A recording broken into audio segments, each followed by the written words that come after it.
di Bogor, perpulihkan Haji Sunda tahun 932 Masehi. Nah, saya hubungkan lagi dengan Ising ketika dia datang ke wilayah Bekasi sana. Dia mengatakan dalam terjemahannya bahwa saya menemukan masyarakat yang beragama Brahmana, berarti agama Hindu ya, yang masyarakat beragama sebenarnya pokoknya yang agama Buddha lah diidentikan, saya lupa. Dan satu lagi agama kotor. Saya bingung menerjemahkan agama kotor di situ. Saya berpikir jangan-jangan agama kotor ini agama yang dianut oleh masyarakat Sunda sekarang. Masyarakat Sunda pada saat itu. Sebelum adanya Islam, itu kan tahun 400 Masehi, 400 Masehian. Islam belum ada. Ya. Nah, pada saat itu agama kotor lah, karena si Ising ini tidak tahu agama mana nih, agama Buddha atau agama Hindu gitu. Nah, makanya saya yakin masyarakat di Sunda ini menganut menggunakan bahasa Sunda, bahasa yang dipakai oleh orang Sunda sekarang. Dan memang betul bahasa itu berpengaruh. Kita tahu adanya Barata lain karena Barata Mall Barata atau Batara misalnya. Di Sunda sekarang kan di Baduy juga dikenal bahasa itu kan dari bahasa India, jadi sangat berpengaruh kekuasaan itu terhadap bahasa yang digunakan oleh masyarakatnya. Nah, yang selanjutnya tadi mengenai perkembangan bahasa itu memang benar, ya. Kita prihatin dengan penggunaan bahasa-bahasa di kalangan muda sekarang, gitu loh. Makanya saya berharap anak-anak muda sekarang tidak lagi menggunakan bahasa kasar. Jangan memakai bahasa kasar, jangan mencap orang lain kasar, gitu. Jadi kita jangan bersumbu pendek, kalau saya ya, jangan bersumbu pendek. Belum apa-apa udah, oh kamu kasar, tanpa dikaji terlebih dahulu. Makasih. Silakan, mungkin bagi teman-teman yang lain ada yang ingin menambahkan.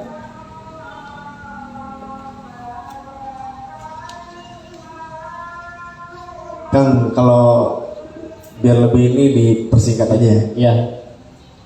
Assalamualaikum warahmatullahi wabarakatuh. Langsung saja. Nama saya Ubaidillah, asli orang Cirinten. Jadi tadi juga sudah disebutkan bahwa bahasa merupakan sesuatu kekayaan kebudayaan yang ada di Indonesia. Nah, di sini saya ingin membahas atau lebih ke bertanya upaya pemertahanannya, karena begini, tadi kita sudah sama-sama sepakat bahwa bahasa itu harus lepas dari belenggu makna. Jadi kita tidak bisa mengatakan ini kasar, ini lemes gitu ya. Kemudian kenapa di Banten, khususnya di Lebak sendiri, itu bahasa yang dimuat di pendidikan, di muloknya itu bukan bahasa Sunda Bantennya gitu, tapi Sunda Priangan. Kenapa gitu tidak diterapkan saja? Atau jika memang belum ada bahan ajarnya, mungkin secara bertahap dirumuskan terlebih dahulu bahasa-bahasa yang ada di Banten, kemudian itu menjadi bahan ajar dan diterapkan di sekolah gitu. Nah, itu yang menjadi pertanyaan saya, karena dari SD juga yang ketemunya bahasa Sunda lemes gitu. Kenapa bukan Sunda Banten gitu? Terima kasih. Assalamualaikum warahmatullahi wabarakatuh. Berarti bagaimana mempertahankan bahasa Sunda Banten lalu kemudian masuk ke dalam kurikulum bahasa Sunda di sekolah-sekolah yang ada di Banten, mungkin itu kan ya? Oke, siap. Maka ke Pak Erwin lah, ini lebih cocok kayaknya. Terima kasih Pak Ubay. Padahal mah ngobrol sama mobil kan orang sama mobil. Tadi nama mobil teh baik. Dia nanya. Apa? Dari simpulan yang saya tangkap tadi, kita dihadapkan pada dua permasalahan. Jadi melihat kondisi bahasa hari ini, ada fenomena pergeseran bahasa dan pemertahanan bahasa. Tinggal bagaimana kita melihat bahwa bahasa yang kita gunakan ini bergeser atau bertahan. Contoh kasus di daerah Cikoneng Anyer, ya, perbatasan Anyer Serang, itu ada pemertahanan bahasa Lampung, berada. Jadi di Cikoneng itu ada masyarakat di situ bertahan menggunakan bahasa Lampung, bahkan dari dulu sampai sekarang tahun 2022. Bahasa Lampungnya tidak bergeser. Itu hanya satu cewek. Hanya satu cewek. Ada di daerah Kramatoa itu daerah Toyomerto. Itu daerah Toyomerto. Mereka mempertahankan bahasa Tasik. Jadi itu hanya satu kampung, satu pemukiman Tasik semua. Tidak terganggu oleh bahasa Sunda Banten, tidak terpengaruh oleh bahasa Jawa Serang. Itu. Mereka mampu melakukan pemertahanan bahasa. Berbicara Lebak, hari ini yang terjadi adalah pergeseran bahasa. Karena tadi itu mungkin anak-anak muda menggunakan bahasa Sundanya. Justru yang muncul nanti permasalahan monolingual, kemampuan seseorang dalam berbahasa hanya satu bahasa. Monolingual.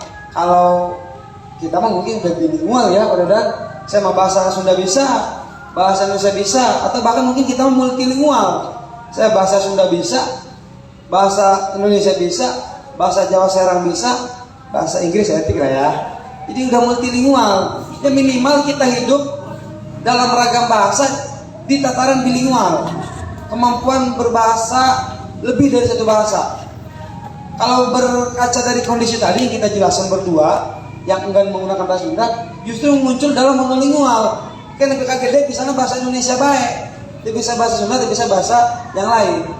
Terus upaya mempertahankan bahasa, sebelum dijawab oleh Pak Ubay tadi, ya dengan kurikulum pemerintah, artinya kerjasama dengan pemerintah.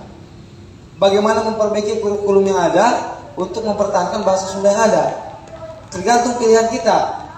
Ada dalam kajian linguistik namanya pilihan bahasa. Kita mau memilih bahasa Sunda yang mana? Bahasa Sunda kita yang kita perhatikan atau bahasa Sunda Priangan? Kita kan gengsi kita kan mengatakan bahwa itu bahasa Sunda Priangan, bahasa Sunda Priangan. Kan dari dulu emang bahasa Sunda itu yang kita pelajari dari sejak SD. Karena kita Jawa Barat dong, ya kan? Kita Jawa Barat. Ketika menjadi provinsi Banten, tidak ada kita punya ciri khas bahasa Sunda Banten yang kita khaskan dan kita gunakan, hanya dibukukan saja oleh beberapa penulis buku.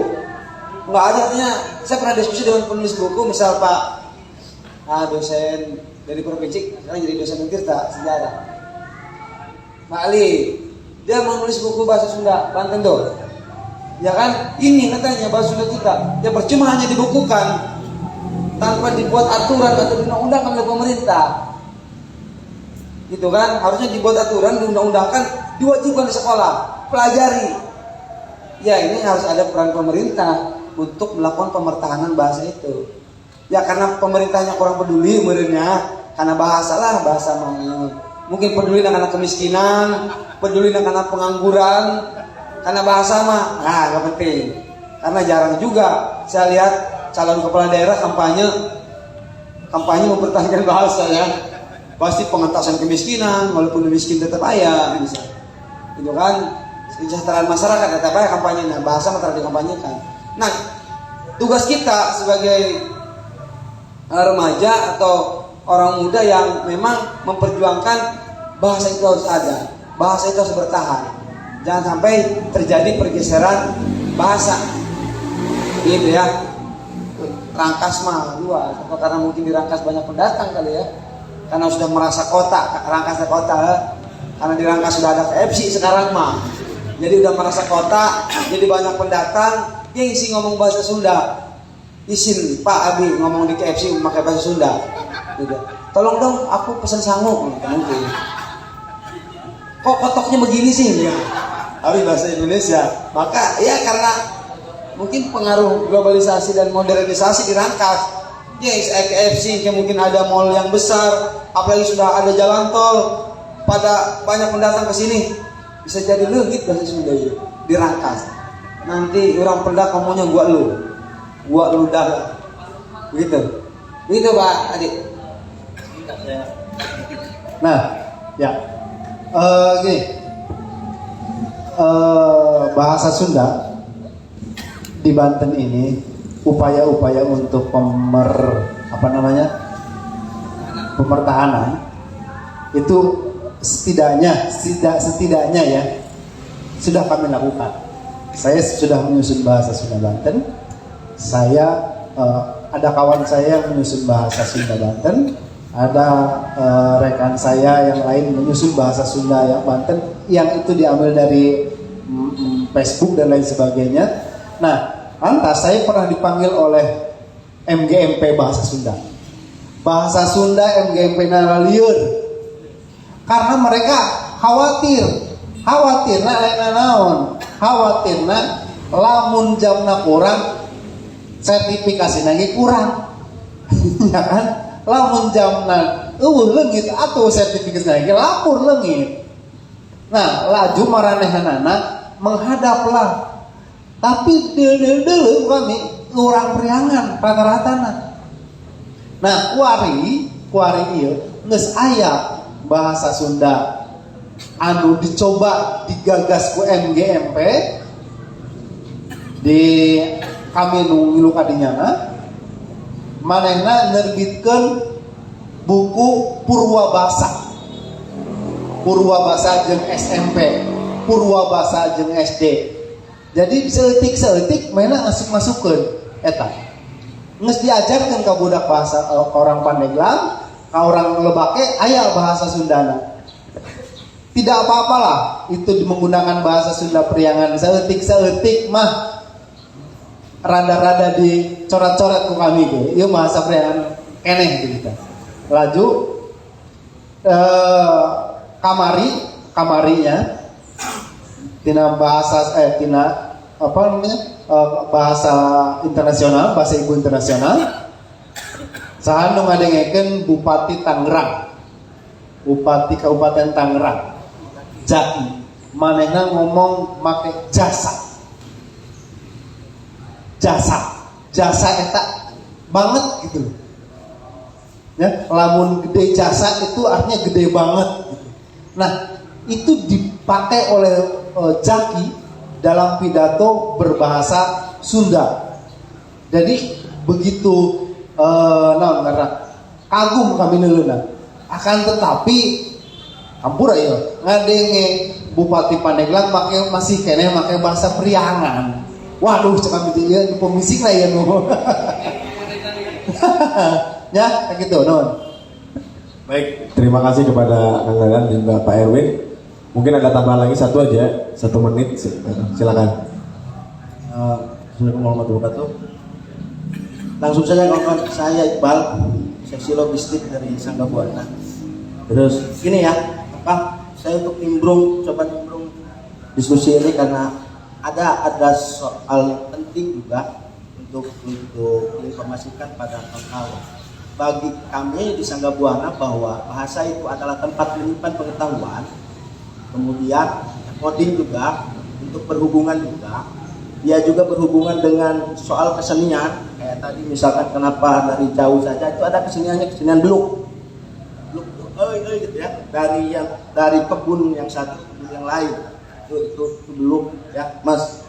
Terus yang paling penting dalam persoalan kasar dan soal perahyangan adalah jangan sampai terjebak pada sentimen sehingga kurang jadi hewa ke orang perahyangan. Itu yang tidak boleh. Kata cita-cita apa Sumpah Pemuda ya, bahasa itu bagaimana caranya untuk mempersatukan, itu yang paling penting. Nah, kenapa misalkan ada kata kasar pada kehidupan kita hari-hari ini soal bahasa Banten dengan bahasa Sunda Priangan, bahwa dulu pada saat Belanda menjajah itu ada agenda untuk apa ya, menyingkirkan soal-soal yang asli. Kami Sangga Buana beberapa tahun yang lalu pernah diskusi, karena sebetulnya Sangga Buana itu sudah ada sejak 2015. Pernah diskusi dengan Sayogi Institute, kemudian Satu Keadilan, beberapa lembaga di Bogor, bahwa soal perang Gubat itu juga bohong, itu hoax. Itu hoax. Itu ditulis oleh ahli bahasa sewaan Belanda sehingga kita dengan Jawa itu supaya ini bentrok secara pemikiran. Makanya itu berhasil Belanda sehingga ketika ada orang Jawa di Pangrangan, ada orang Jawa di Rangkas, itu pasti dipanggilnya Jawa. Itu sentimen sebetulnya. Kan dia punya nama. Yang selanjutnya soal bahasa, yang soal bagaimana misalkan kita hari ini harus coba mulai menggunakan bahasa Sunda, mulai dari rumah, mulai dari diri pribadi.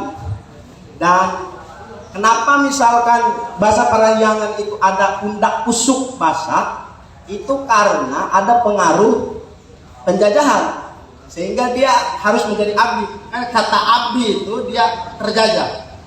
Jadi itu terserah kawan-kawan mau dipakai atau tidak bahasa, misalkan mau memakai bahasa Sunda Parahyangan atau tidak, atau menggunakan bahasa Sunda Banten asli, terserah. Jika kawan-kawan misalkan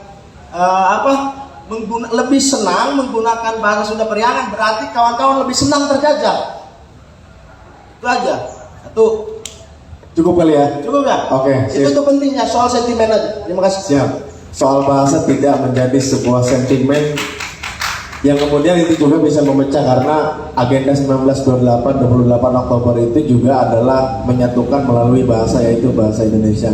Nah kawan-kawan, sebelum ditutup ini ada penampilan yang sangat luar biasa dari teman-teman stand up Indo Rangkas Bitung, dan ini juga menjadi kawan kolaborasi kita di Sangga Buana Institute, bahwa ruang publik di Rangkas harus mulai menyehat-nyehatkan diri untuk membicarakan soal-soal yang penting dan mendesak. Kepada teman-teman stand up Indo Rangkas untuk tampil, disilakan.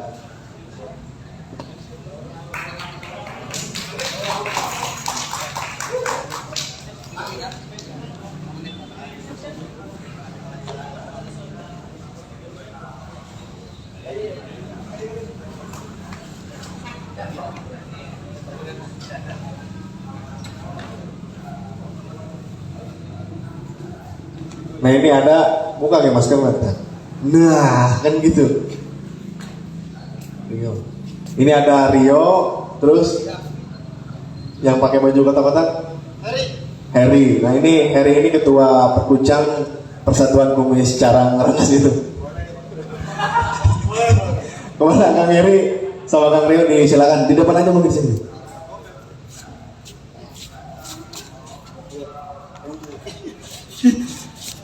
Assalamualaikum warahmatullahi wabarakatuh. Waalaikumsalam warahmatullahi wabarakatuh.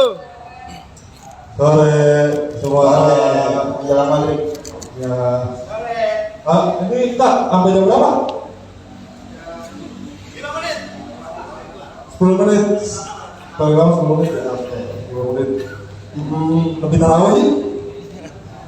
Terus gimana? Oke. Ya kita dari stand up Indo Rangkas. Ya Arek mencoba ngelawak video. Arek ngajajar materi lah. Lucu syukur, lucu pinaku baik, candahal dia mati isu. Benar. Encan. Iya itu bayar lah hargaan. Oh ya, candahal yang minum balik. Encan kawin deh. Ya. Langsung saja komen pertama dari stand up Indo Rangkas. Dulu. Kita kan di sini emang cuma latihan ya. Cuma kita harus tersendiri ya.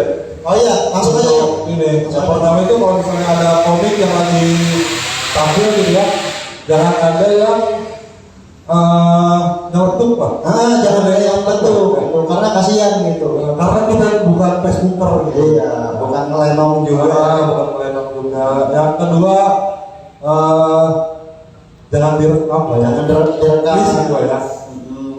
Dan yang ketiga yang paling penting ini Pak, Apa tuh? jangan dilapor. Silakan rantau. Orang mah rantau dari kampung itu ke kota ya. Gue juga dulunya awalnya pengen gitu rantau dari kampung di Cilacap, pengen ke kota ke Jakarta. Gara-gara melihat film makin keren kan itu dia merantau ke Jakarta. Tapi saat perjalanan bablas sampai warung gunung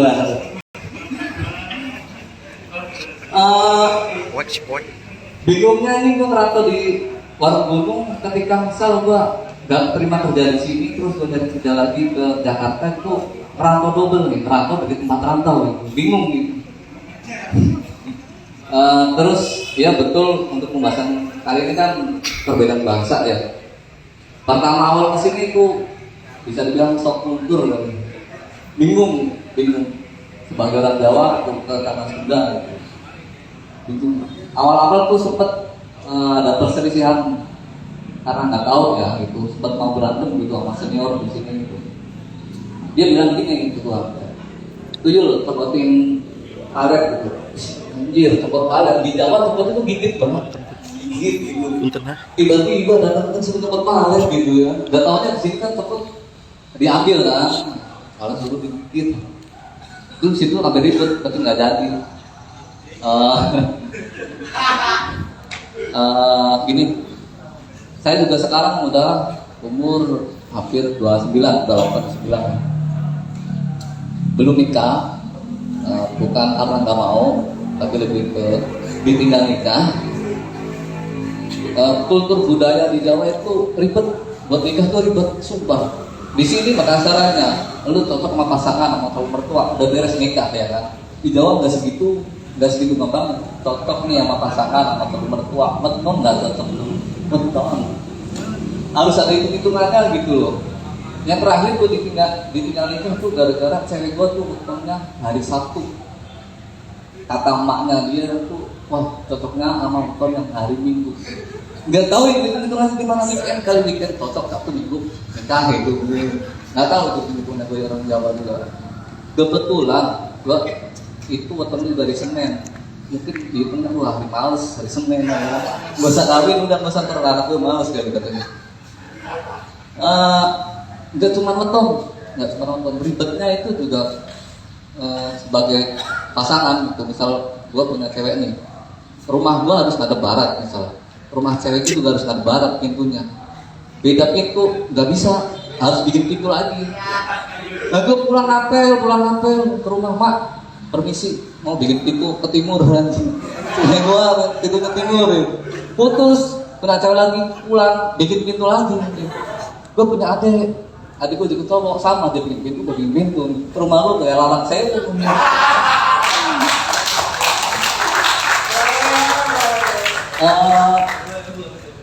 Apa tuh ya?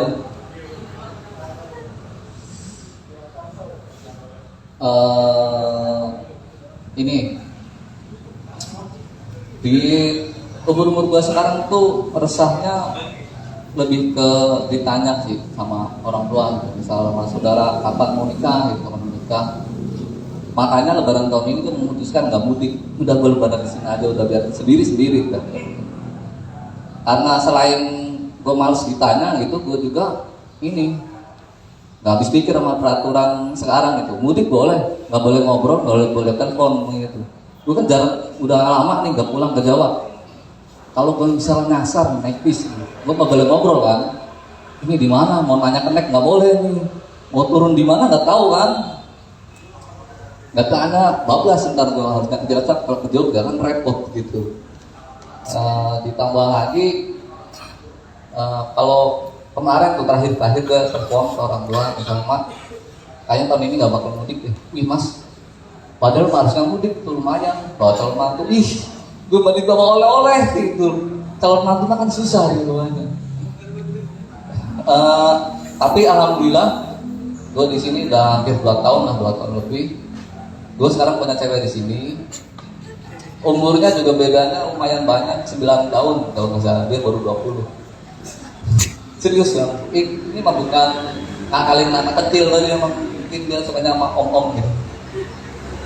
Ribetnya sama cewek gue sekarang ini, dia kan mungkin anak zaman sekarang gitu. Kalau gue mungkin udah agak expired mungkin. Kalau gue lebih males ke sosial media, itu aktif loh. Dia aktif banget gitu. Dia pengennya tuh gue dikit-dikit update foto dia apa, update status buat dia gitu. Padahal gue nggak pernah sama sekali dulu-dulunya nggak pernah. Sekali gue upload, si kampret-kampret temen gue dia pada ngeceng-ngecengin gitu. Ya, bucin, bocot cowok ya, bahasa Jawa. Yang terakhir juga cewek gue punya inisiatif konyol kalau kata gue.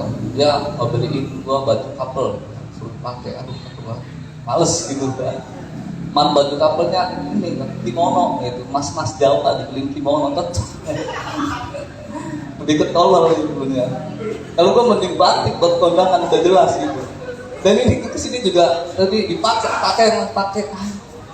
Ya udah daripada ribut ya, mending gue pakai. Udah cukup sekian, terima kasih.